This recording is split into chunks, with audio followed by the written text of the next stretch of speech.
Bismillahirrahmanirrahim. Assalamualaikum warahmatullahi wabarakatuh. Alhamdulillah. Alhamdulillahi rabbil alamin. Wabihi nasta'inu ala umurid dunya waddin. Wassalatu wassalamu ala ashrafil mursalin. Nabiyyina Muhammadin. Wa ala alihi wa ashabihi ajma'in. Wa man sara ala nahjihi ila yaumiddin. Amma ba'd. Farabbi syrah li sadri wa yassir li amri wahlul 'uqdatam min lisani yafqahu qawli. Para pemirsa Ruas TV yang berbahagia, hari ini tanggal 9 Muharram tahun 1443 Hijriah. Kita kembali dipertemukan oleh Allah Subhanahu wa taala dalam acara yang kita cintai dalam kebersamaan pada iman dan ilmu ini, agar kemudian kita dapat saling memberi, saling menerima, dan mudah-mudahan dengan demikian akan bercucuranlah rahmat Allah Subhanahu wa ta'ala. Dan ini sesuai dengan apa yang kita dapatkan dari sunnah Nabi SAW, di mana beliau pernah mengatakan, majtama'a qaumun fi baiti min buyutillah yatluna kitab Allah wa yatadarasuna fima bainahum illa nazalat alaihimus sakinah wa ghasyiyatuhumur rahmah wa haffathumul malaikah wa dzakarahumullahu fi man indah. Tidaklah berkumpul satu kaum di rumah di antara rumah-rumah Allah, mempelajari kitabullah, saling mengajarkannya di antara mereka, melainkan Allah Subhanahu wa taala akan menurunkan pada jiwa-jiwa mereka, pada hati-hati mereka, pada dada-dada mereka as-sakinah, ketenangan. Dan Allah Subhanahu wa ta'ala akan cucurkan rahmatnya kepada mereka. Bahkan Allah kirimkan malaikat mengelilingi dan melingkupi mereka, membersamai mereka. Dan Allah pun menyebut-nyebut mereka di hadapan majelis yang lebih mulia daripada majelisnya. Majelis mereka itu majelis para malaikat. Subhanallah. Mudah-mudahan walaupun kita secara jasad tidak berkumpul, tetapi saya yakin jiwa-jiwa kita, ya hati-hati kita berkumpul walaupun kita hanya dipertautkan melalui gambar, suara dalam gelombang-gelombang elektromagnetik. Barakallahu fikum, para pemirsa yang dimuliakan oleh Allah Subhanahu wa taala. Dalam pertemuan yang lalu kita telah membahas apa yang diungkapkan oleh Ibnul Qayyim rahimahullah tentang tahapan-tahapan atau tapak-tapak menuju kepada Allah di dalam mengamalkan Iyyaka na'budu wa iyyaka nasta'in. Subhanallah. Pada pertemuan yang lalu kita membahas tentang apa yang diistilahkan oleh beliau dengan al-yaqadhah. Apakah yang dimaksud dengan yaqadhah? Kalau kita bahasa Arab dikatakan yaqadhah itu berarti kita berada dalam keterjagaan. Kita tidak tidur. Ya. Makanya orang kalau tidur kita kasih bangun, kita panggil istaiqidh. Istaiqidh. Nah, bangunlah. Ya.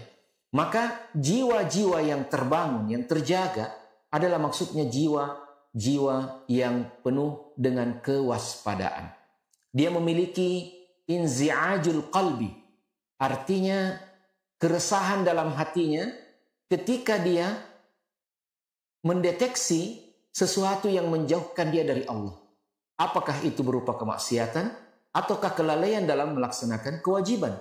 Nah, subhanallah, ini adalah merupakan karunia Allah Subhanahu wa ta'ala.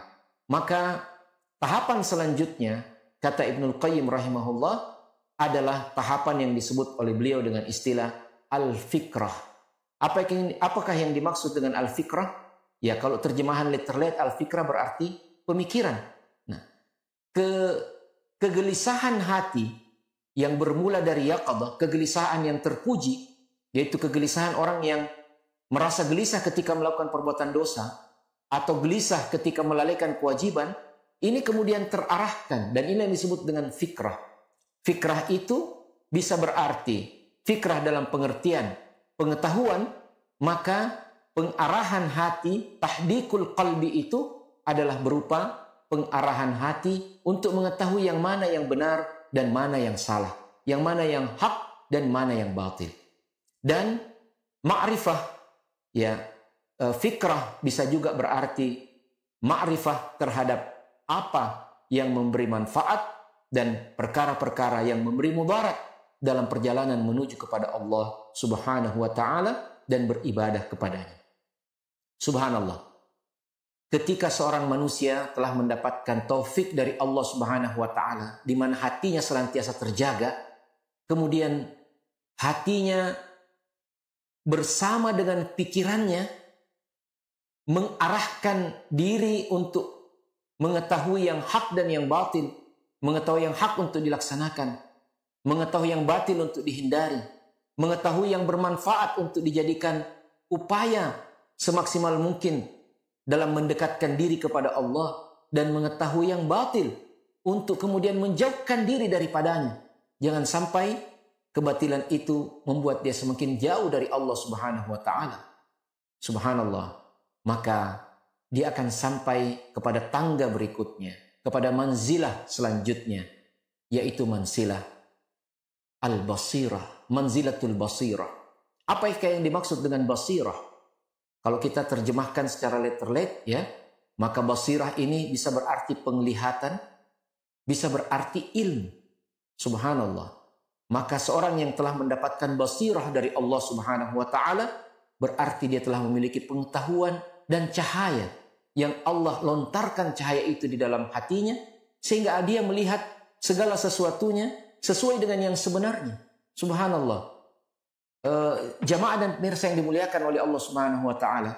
Di dalam Al-Qur'an Allah Subhanahu wa taala menyebutkan al-basirah ini dalam konteks bahwa Rasulullah sallallahu alaihi wasallam mengajak kaumnya, mengajak umatnya untuk meniti jalan ilmu dan pengetahuan, meniti jalan kebenaran, meniti jalan kesucian hati. Masya Allah. Rasulullah sallallahu alaihi wasallam diperintahkan bahkan oleh Allah Subhanahu wa taala untuk mengatakan qul hadhihi sabili. Katakanlah wahai Muhammad, ini adalah jalanku. Ad'u ilallahi, aku menyeru mengajak manusia kepada Allah ala basiratin, di atas satu basirah, di atas satu ilmu. Bukan sembarang ilmu, bukan ilmu sembarang ilmu, tetapi ilmu yang berasal dari Allah Subhanahu wa taala, yaitu ilmu dari Al-Qur'an dan Sunnah.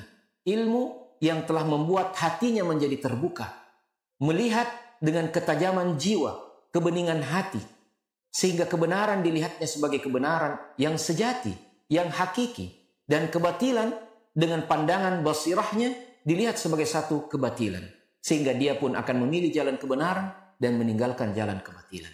Masya Allah.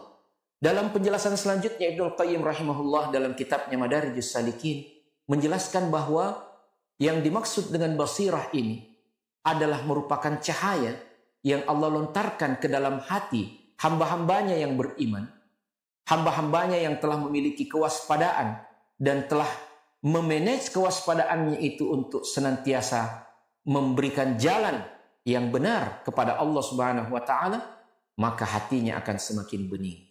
Pandangan jiwanya, pandangan hatinya akan semakin tajam. Maka dia tidak lagi melihat segala sesuatunya dengan kabur, tetapi dia melihatnya dengan tajam dan terang benderang. Disebutkan oleh beliau dalam kitabnya Madarijus Salikin, beliau mengatakan bahwa al-basiratu ala thalathi darajatin. Basirah ini terdiri di atas tiga hal, ya, atau 3 derajat. Maksudnya di sini adalah pada 3 komponen. Ya. Beliau bahkan mengatakan, "Faman istakmalaha faqad istakmalal basirah." Barang siapa yang menyempurnakan ketiga hal ini, maka sesungguhnya dia telah menyempurnakan basirah yang ada pada dirinya. Nah, apa yang dimaksud dengan ketiga hal ini? Yang pertama adalah basiratun fil asma'i was sifat. Dia telah memiliki ketajaman hati untuk memahami nama-nama dan sifat-sifat Allah Subhanahu wa taala. Nah, kemudian basirah yang kedua, basiratun fil amri wan nahi. Dia memiliki basirah ketajaman untuk mengetahui dengan pasti apa yang diperintahkan oleh Allah dan apa yang dilarang oleh Allah Subhanahu wa taala. Dan basirah yang kedua adalah basiratun fil wa'di wal wa'id. Ya, basirah dalam apa yang dijanjikan Allah berupa nikmatnya dan apa yang diancamkan oleh Allah berupa azabnya dan siksanya. Mari kita pelajari satu persatu daripada ketiga hal ini. Mudah-mudahan kita berharap, berdoa semoga Allah Subhanahu wa taala memberikan karunia ketajaman hati, kebeningan jiwa, sehingga betul-betul kita mendapatkan basirah ini. Dan inilah jamaah sekalian, pemirsa yang dimuliakan oleh Allah Subhanahu wa taala, sebagai bekal yang sangat luar biasa dalam perjalanan kita untuk mentahqiq, mewujudkan peribadatan kita yang merupakan inti daripada akidah kita, yaitu peribadatan dengan sebaik-baiknya kepada Allah. Dan inilah misi diciptakannya, tujuan daripada diciptakannya manusia, sebagaimana Allah Subhanahu wa taala berfirman, "Wa ma khalaqatul jinna wal insa illa liya'budun." Tidaklah aku ciptakan jin dan manusia melainkan untuk beribadah kepadaku. Nah, beribadah dengan sebaik-baiknya kepada Allah, inilah yang terhimpun dalam doa yang selalu kita ulang-ulangi setiap rakaat dalam salat kita, iyyaka na'budu wa iyyaka nasta'in.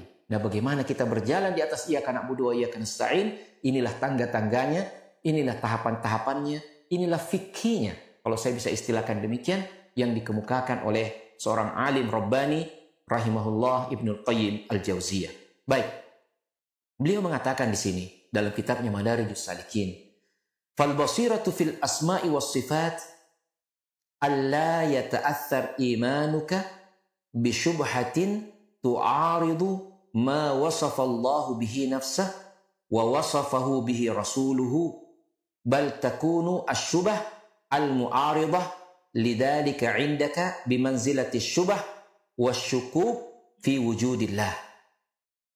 Beliau mengatakan yang dimaksud dengan basirah, ketajaman hati, kebeningan jiwa dalam persoalan asma wa sifat, yaitu nama-nama dan sifat Allah, adalah bahwa imanmu tidak akan terpengaruh dengan syubhat sekecil apapun yang menghalangi engkau untuk tetap beriman kepada apa yang Allah telah sampaikan dan Rasulnya telah sampaikan tentang nama-nama dan sifat. Jadi, ketika kita telah mengetahui nama dan sifat Allah Subhanahu wa ta'ala, sebagaimana yang Allah dan Rasulnya sampaikan melalui Al-Quran dan sunnah Rasulnya Sallallahu Alaihi Wasallam, maka itu menjadi pondasi yang tidak tergoyahkan lagi.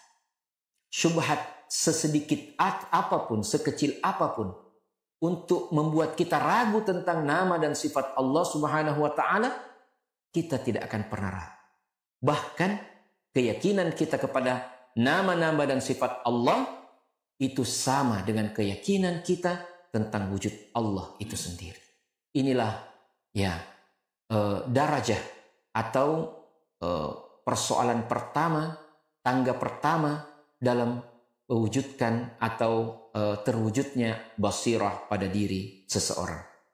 Subhanallah. Jamaah sekalian, para pemirsa yang dimuliakan oleh Allah Subhanahu wa taala. Kemudian darajah yang kedua atau tahapan yang kedua adalah al-basiratu fil amri wan nahyi. Apa kata Ibnul Qayyim rahimahullah? Beliau mengatakan, "Wahia tajriduhu 'anil mu'aradati bi ta'wilin aw taqlidin aw hawa fala yaqumu bi qalbihi syubhatun tu'aridul 'ilm bi amrillahi wa nahyihi wala syahwatun tamna'u min tanfidihi wa imtithalihi wal akhdhi bihi wala taqlidun yuzihuhu an badlil juhdi fi talaqqil ahkam min mishkatin nusus." Apa artinya? Beliau mengatakan yang dimaksud dengan basirah dalam persoalan amru wan nahyu, artinya perintah dan larangan Allah, adalah bahwa hatinya seseorang yang telah diberikan basirah ini tidak akan menolak apapun yang diperintahkan oleh Allah Subhanahu wa ta'ala untuk dikerjakan, atau apapun yang dilarang oleh Allah Subhanahu wa ta'ala. Dia tidak akan bergeser untuk mengerahkan semua kemampuannya secara maksimal untuk mengerjakan apa yang diperintahkan Allah dan menghindari dan menjauhi apa yang dilarang oleh Allah, walaupun ada yang memberikan keraguan tentang persoalan itu. Apakah itu hawa nafsunya? Apakah itu satu syubhat? Apakah itu pengaruh orang-orang yang hendak diikuti dan lain sebagainya? Dia tidak lagi terpengaruh dengan itu semua. Tetapi basirah yang ada di dalam hatinya menetapkan bahwa apa yang diperintahkan oleh Allah itulah yang harus dilakukan. Dan apa yang dilarang oleh Allah itu yang harus ditinggalkan. Subhanallah, dia tidak tergoyang dengan syubhat apapun. Dengan perkataan-perkataan manusia, dengan rayuan-rayuan gombal syaitan dan para tentara-tentara bala tentaranya. Dia tidak akan terpengaruh dengan itu semua. Ya, syahwat, godaan, ataupun syubhat, kekaburan tidak lagi menjadi penghalang baginya. Karena hatinya telah diliputi dengan basirah dari Allah Subhanahu wa Ta'ala. Keyakinan bahwa yang hak itu adalah apa yang diperintahkan oleh Allah. Ya, makanya subhanallah, dalam Al-Quran Allah Subhanahu wa Ta'ala berfirman, "Fala wa rabbika la yu'minun hatta yuhakkimuka fima syajara bainahum." Maka demi Tuhanmu mereka tidak akan beriman dengan sebenar-benarnya sampai mereka menjadikan engkau tahkim, engkau hakim wahai Muhammad. Syariat yang kau bawa dari Rabbmu itu menjadi pemutus dari semua perkara yang mereka perselisihkan. Kenapa? Karena sesungguhnya orang-orang yang telah diberi iman oleh Allah dan mana imannya itu dijaga, maka imannya itu akan bermetamorfosa menjadi iman yang kuat yang kita namakan dengan basirah, ketajaman hati, kebeningan jiwa, kekokohan semua kalbunya untuk menerima perintah Allah dan berusaha dikerjakannya dengan sempurna. Demikian juga menerima informasi tentang larangan Allah untuk dihindarinya dan dijauhi dengan paripurna pula, dengan sekuat-kuat. Persoalan bahwa sebagai manusia kita bisa saja terjatuh dalam kelalaian akan suatu kewajiban atau pelanggaran akan suatu larangan, itu adalah manusiawi. Dan di situ ada pintu taubat yang Allah Subhanahu wa Ta'ala sediakan. Tetapi apa yang terbetik di dalam hatinya, apa yang terpatri dalam hatinya tidak akan bergoyah lagi. Inilah basirah di dalam persoalan perkara perintah dan larangan Allah Subhanahu wa Ta'ala. Dan martabah yang ketiga atau darajah yang ketiga adalah martabatu al-basirah fil wa'di wal wa'id. Apa kata Ibnul Qayyim rahimahullah dalam persoalan ini? Beliau mengatakan, wa huwa an tashhada qiyamallahi ta'ala ala kulli nafsin bima kasabat fil khairi wa syarr ajilan wa ajila fi daril amal wa daril jaza wa anna dhalika huwa mujibu ilahiyatihi wa rububiyatihi wa adlihi wa hikmatihi. Maksudnya adalah bahwa seorang yang telah diberi basirah oleh Allah, seakan-akan dia melihat dengan mata kepalanya, dia melihat dengan mata hatinya seperti dia melihat dengan mata kepalanya bagaimana Allah Subhanahu wa Ta'ala mewujudkan janjinya terhadap orang yang melakukan ketaatan, dan Allah mewujudkan ancamannya terhadap orang yang melanggar perintah. Subhanallah. Kita bayangkan bahwa orang yang telah diberikan basirah, dia akan melihat dengan mata hatinya, kebeningan jiwanya, seakan-akan hari akhirat itu terpampang di hadapannya. Subhanallah. Dalam satu kesempatan, Hanzalah, seorang sahabat Rasulullah SAW yang mulia radhiyallahu anhu, pernah berkata kepada Abu Bakar As-Siddiq.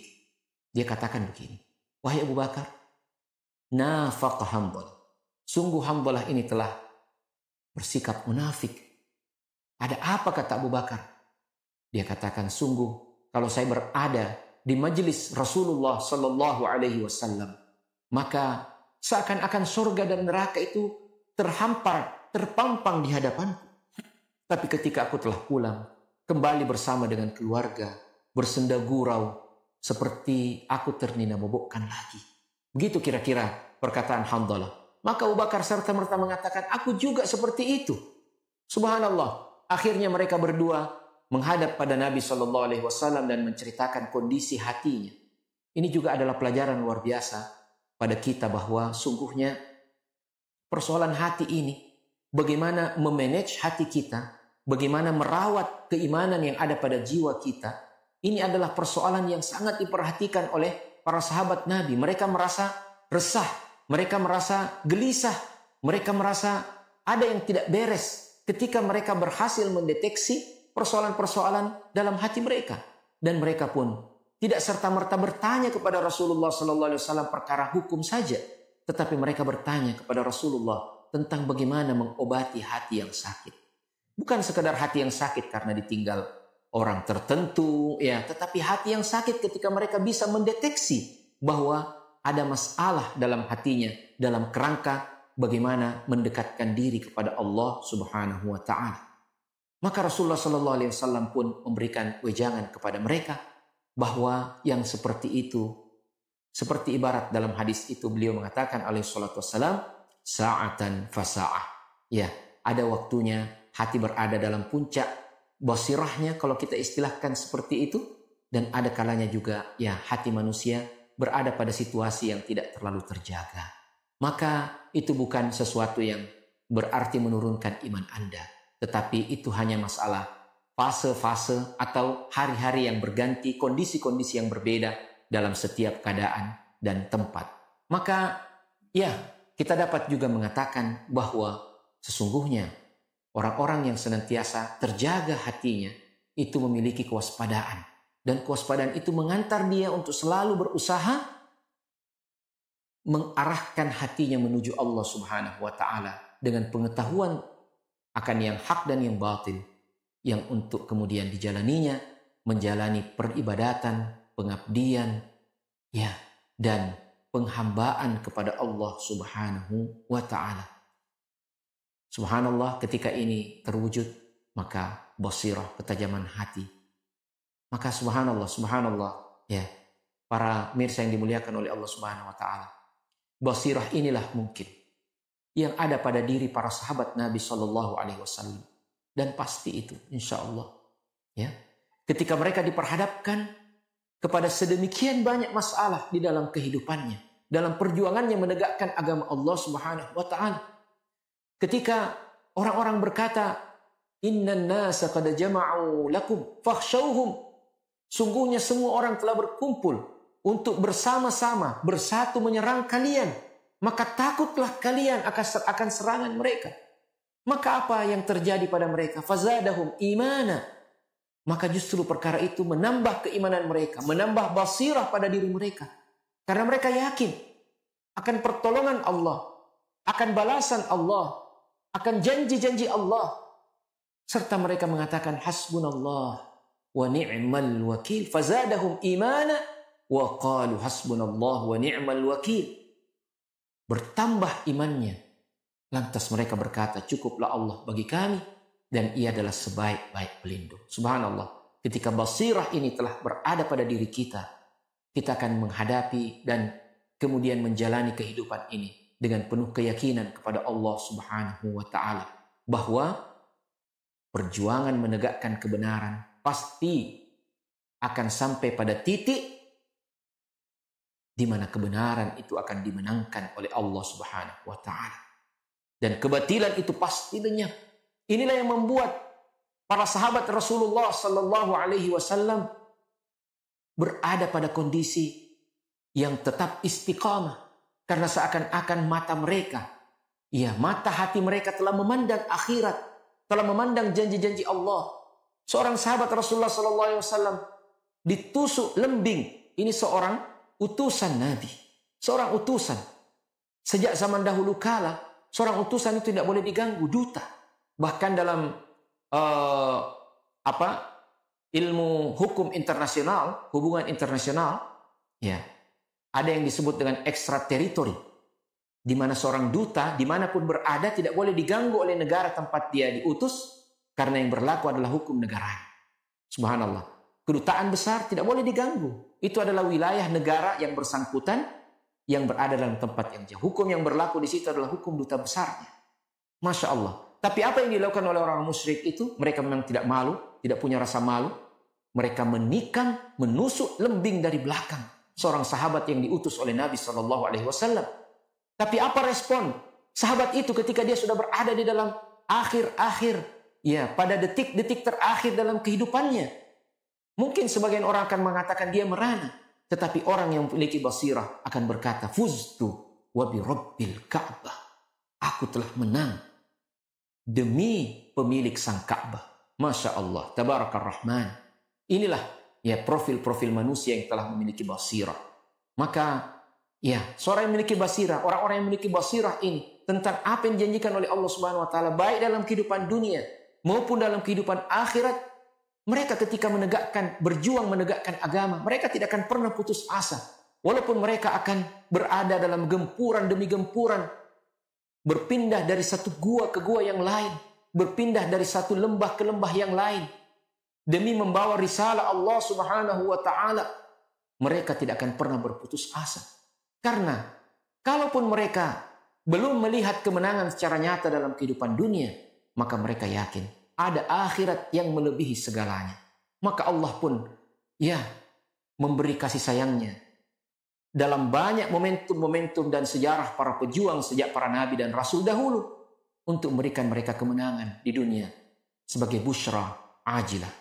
Selamat pada saudara-saudara kita di Afghanistan yang telah mewujudkan hal ini, dan kita berdoa semoga Allah Subhanahu wa taala menjaga negeri itu dan negeri-negeri kaum muslimin dari segala makar dan konspirasi serta permusuhan orang-orang yang memusuhi kebenaran dan memusuhi Islam dan syariat. Demikian, semoga Allah Subhanahu wa taala memberkati kita. Barakallahu fikum. Wa subhanakallahumma bihamdika asyhadu an la ilaha illa anta astaghfiruka wa atubu ilaik. Wassalamualaikum warahmatullahi wabarakatuh.